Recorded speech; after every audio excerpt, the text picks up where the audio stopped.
Dan pemirsa, pada malam hari ini di Studio 1 Metro TV telah hadir bersama saya 3 orang narasumber. Yang pertama adalah mantan Kepala Bappenas yang juga adalah penggagas pindah ibu kota, Andrinov Caniago. Bang Andrinov, selamat malam. Selamat malam, Bang Leo.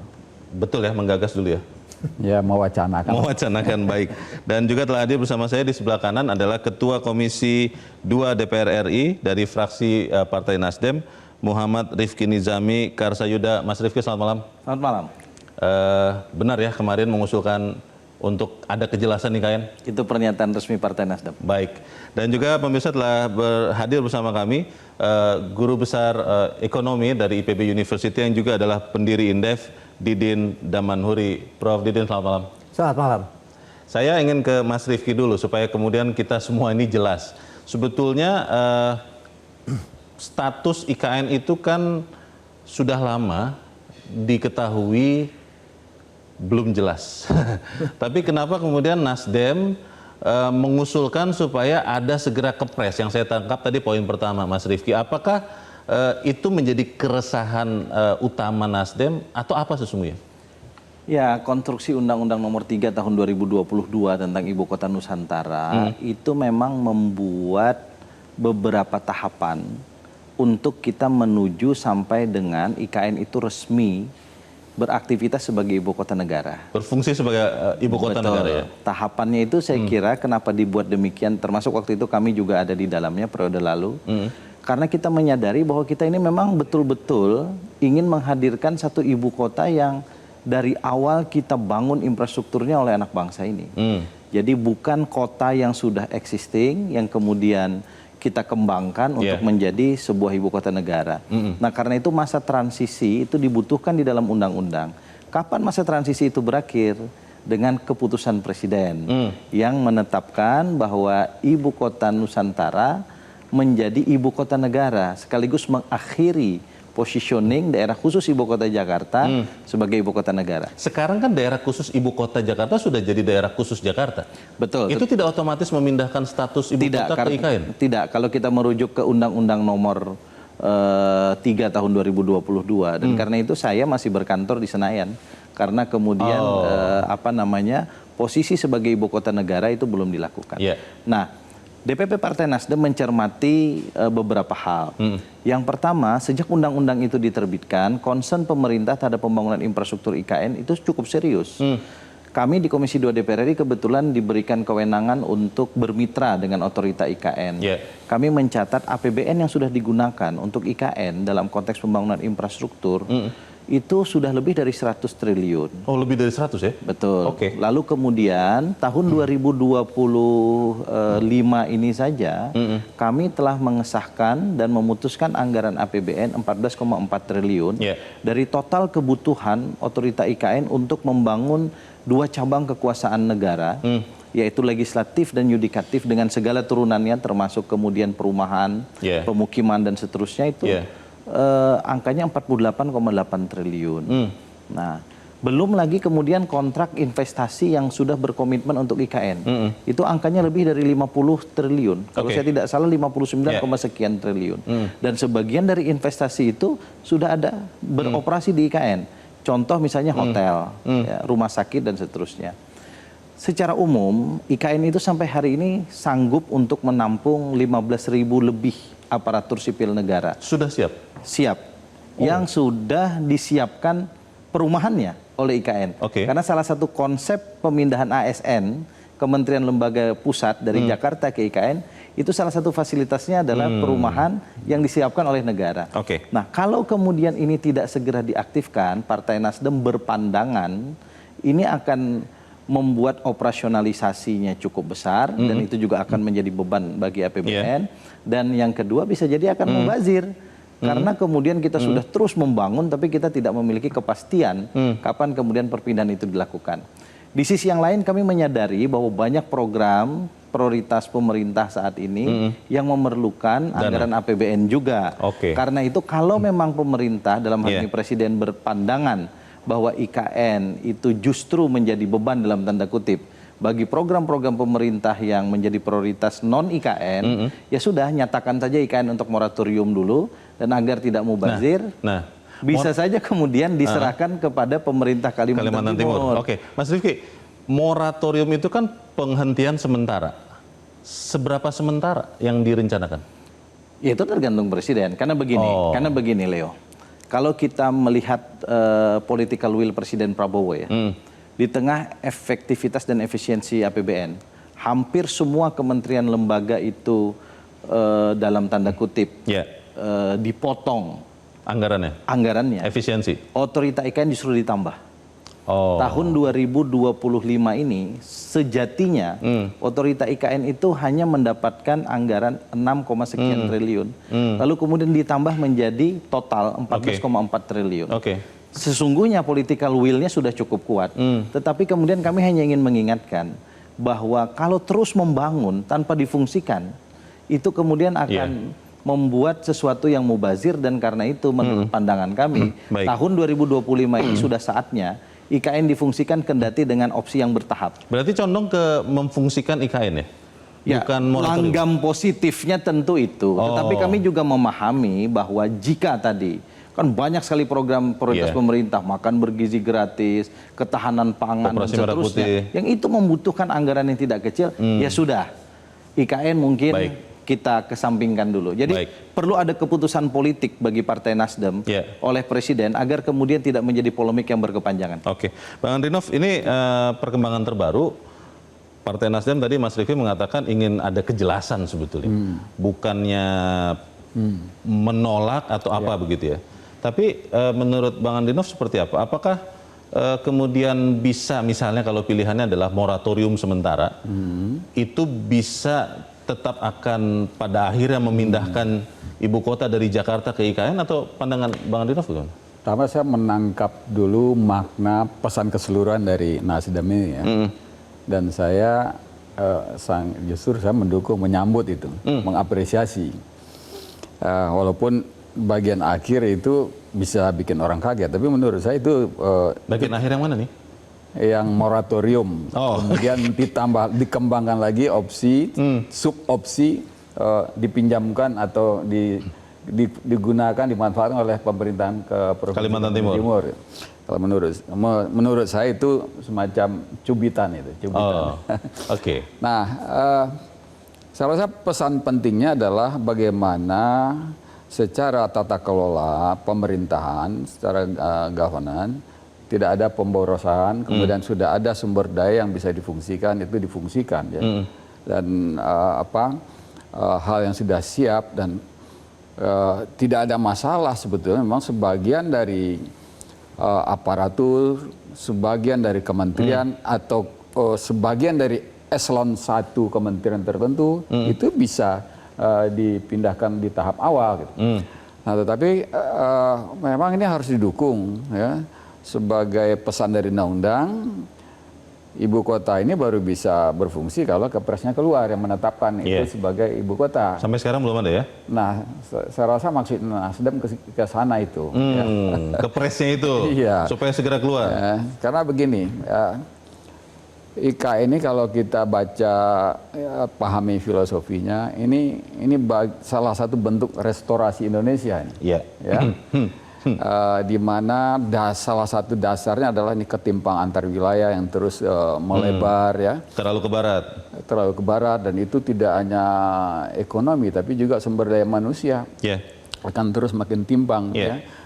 Kemudian juga kondisi lingkungan ya, kalau mau ketemu becek di musim hujan pergilah ke sana, mau ketemu belepotan debu musim kemarau pergilah ke sana. Masih alamiah di sana ya? Ya, di beberapa.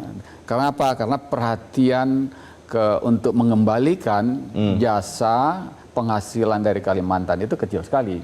Tapi kan kita lihat bukan hanya itu, tapi bukan kita mengharapkan magnet baru ini, epicentrum baru ini memberikan efek yang lebih luas, ya, mengurangi beban Pulau Jawa, mengurangi beban Jakarta, Jabodetabek, memudahkan menata Jakarta, kemudian mendorong pembangunan yang tertinggal di kawasan timur. Dan juga tentu soal keadilan ya. Betul. Jadi secara pemikiran menurut saya berani mengatakan nggak ada, kalaupun ada kritik kekurangan, tapi secara agregat kesimpulan kuatnya untuk merekomendasikan membangun ini itu nggak ada yang bisa dikalahkan oleh argumentasi lain. Ya, yang lain itu kan ya bagaimana cara membangunnya dengan baik. Ya kalau ada masalah gimana mengatasi seperti itu. Bukan soal ini udah batalkan atau udah pindahkan atau nggak usah dilanjutkan, bukan itu. Nah, menurut saya kalau saya lihat ya, memang infrastruktur ini sudah hampir selesai, sebagian sudah selesai. Tahap 1. Ya.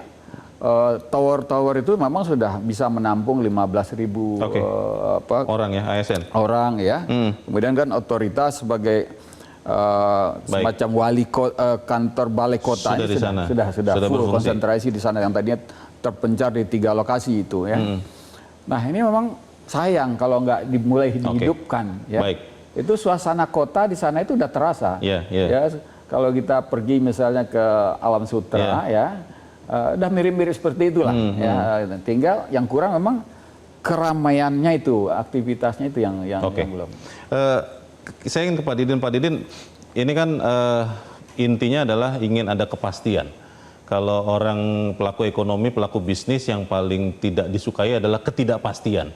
Tadi Mas Rifki, Bang Andrinov membaca sikap Mas Rifki dan kawan-kawan di Nasdem sebagai sikap untuk justru memastikan ada kepastian.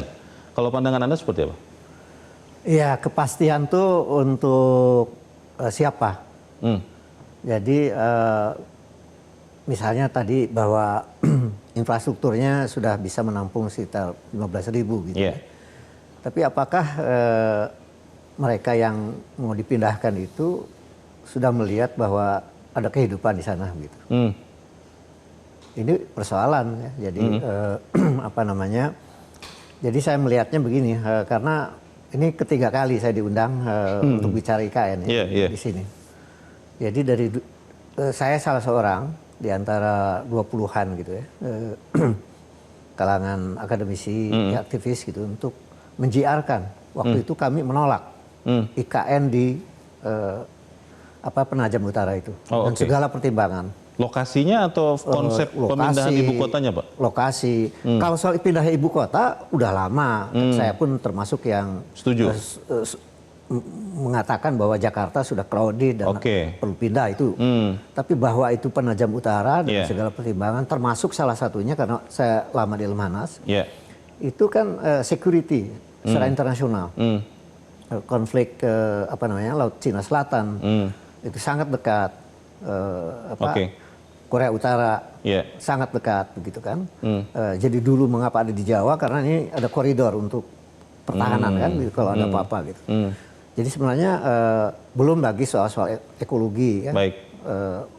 Masyarakat adat belum terlibat dan sebagainya. Kemudian deforestasi yang dijanjikan waktu itu di Glasgow tahun 2030 harus nol.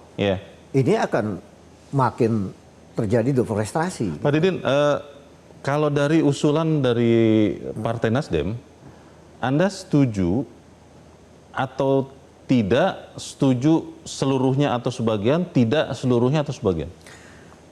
Kalau melihat urgensi menyeluruh ya, pertimbangan saya soal ekonomi, ini soal APBN kan? Keterbatasan anggaran ya? Iya. Ruang fiskal yang udah sangat sempit, nanti keharusan merespon 19% tarif Trump. Kalau saya jumlahkan kewajiban Indonesia itu 585 triliun. Dan itu nggak mungkin dibantah. Bahwa itu harus dipenuhi kan. Belum bahwa utang kita ini kan sudah bertambah lagi. Kemarin sudah dicairkan tuh berapa 600-an tuh oleh Menteri Keuangan kan begitu. Jadi dengan program-program prioritas pemerintah yang tadi udah disebut ya, bahwa makanan bergizi gratis, kemudian koperasi desa, kemudian sekolah rakyat dan macam-macam, itu kan nggak mungkin ditinggalkan. Plus kewajiban untuk memenuhi 19%, kan tidak mungkin ditinggalkan. Gitu. Kelihatannya Pak Didin condong kepada moratorium atau seperti apa? Iya. Jadi saya kira paling logis dengan keterbatasan fiskal sekarang ini, dengan tekanan yang luar biasa itu, dan utang yang membesar itu, menurut saya Moratorium itu pilihan yang paling logis sekarang ini. Moratorium paling logis? Paling logis menurut saya ini. Baik. Mas Riffi, ini kan beberapa orang juga bertanya, kenapa saat ini Partai Nasdem melihat dan mengusulkan? Kenapa tidak tahun lalu atau tahun-tahun sebelumnya? Pertimbangannya apa? Karena secara existing terjadi percepatan pembangunan infrastruktur dari skema yang dibuat oleh Presiden Jokowi ke Presiden Prabowo. Untuk IKN maksudnya? Iya, Presiden Jokowi itu menargetkan 2045 baru seluruh infrastruktur selesai. Eksekutif, legislatif, yudikatif. Presiden Prabowo maunya 2028 selesai. Dan pada 17 Agustus 2028 ini pernyataan Kepala Otorita IKN di hadapan saya. Pada saat rapat kerja dan rapat dengar pendapat dengan Komisi 2 DPR RI. Beliau pada saat dipanggil rapat terbatas diperintahkan untuk melakukan akselerasi pembangunan infrastruktur IKN untuk 3 cabang kekuasaan negara. Eksekutif, legislatif, yudikatif yang 17 Agustus 2028 kita sudah mulai aktif di sana. Nah, dengan kita itu maksudnya 3 cabang kekuasaan negara. Nah, tapi kami kemudian kan melihat kalau kita harus menunggu sampai 2028, maka pemubazirannya terlalu besar. Kos yang dikeluarkan nanti saya akan cek data. Berapa kos yang dibutuhkan untuk kemudian membiayai listrik. Katanya pemeliharaannya sekitar 300 miliar setahun. Betul. Untuk IKN? Ya, untuk memelihara gedung saja dan tidak difungsikan kan, karena tidak ada orang. Masih kosong. Nah, akan jauh lebih baik kalau difungsikan. Apa untungnya kalau difungsikan? Satu, ada kepastian. Yang kedua, kalau kita melihat skema awal, kebutuhan pembiayaan IKN itu kan hanya 30% maksimal dari APBN. 30 atau 20? 20 sampai 30%. Kan ada rentangnya, ada 20 sampai 30%. Nah, kenapa kita optimis 70 sampai 80% itu investasi bisa hadir di IKN? Karena kita percaya bahwa ekosistem ekonomi akan terbentuk dengan sendirinya jika aparatur sipil negara beserta keluarganya itu akan bermukim di IKN. Kita hanya menyediakan misalnya pemukiman, perkantoran, ya mungkin sarana-sarana untuk makan dan seterusnya. Tapi kemudian secara alamiah nanti investasi akan datang. Restoran akan hadir, hotel akan hadir, tempat hiburan akan hadir. ASN ini yang ribuan ini semacam apa? Gulanya begitu ya, supaya nanti semut-semut investor ini datang? Harus ada. Kalau kemudian kita terus membangun gedung, membangun sarana prasarana tanpa ada manusianya, maka saya meyakini dari sisi teori ekonomi yang Prof. Didin lebih paham, tidak akan mungkin investasi akan berminat dan ada kepastian investasi. Investasi tanpa diundang pun akan hadir jika kemudian ada demand yang jelas di situ. Nah, karena itu kami di Komisi 2 DPR RI sejak awal mendorong itu. 3 bulan yang lalu, Leo, kami mengadakan rapat khusus dengan 2 kementerian. Satu Kementerian Pan-RB, yang kedua Otorita IKN, ini setara kementerian kan. Kami undang, apa temanya? Satu, bagaimana blueprint pemindahan aparatur sipil negara ke IKN. Mereka sudah punya blueprint, tapi kemudian keputusan ada di tangan Presiden. Keputusan ada di tangan Presiden? Betul, karena itu amanah undang-undang. Keputusan maksudnya kepres tadi itu kan? Betul.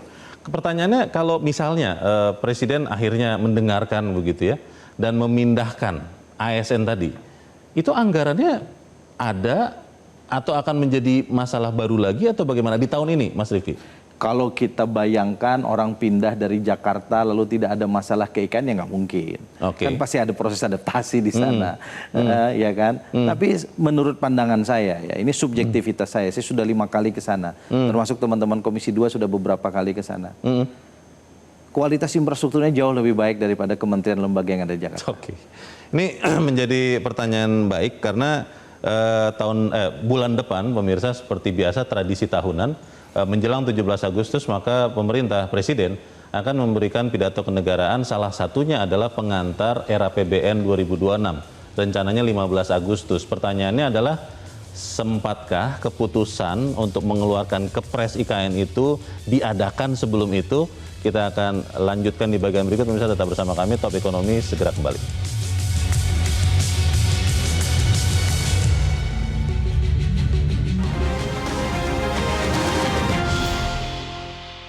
Jelajahi cara baru mendapatkan informasi. Download Metro TV Extend sekarang.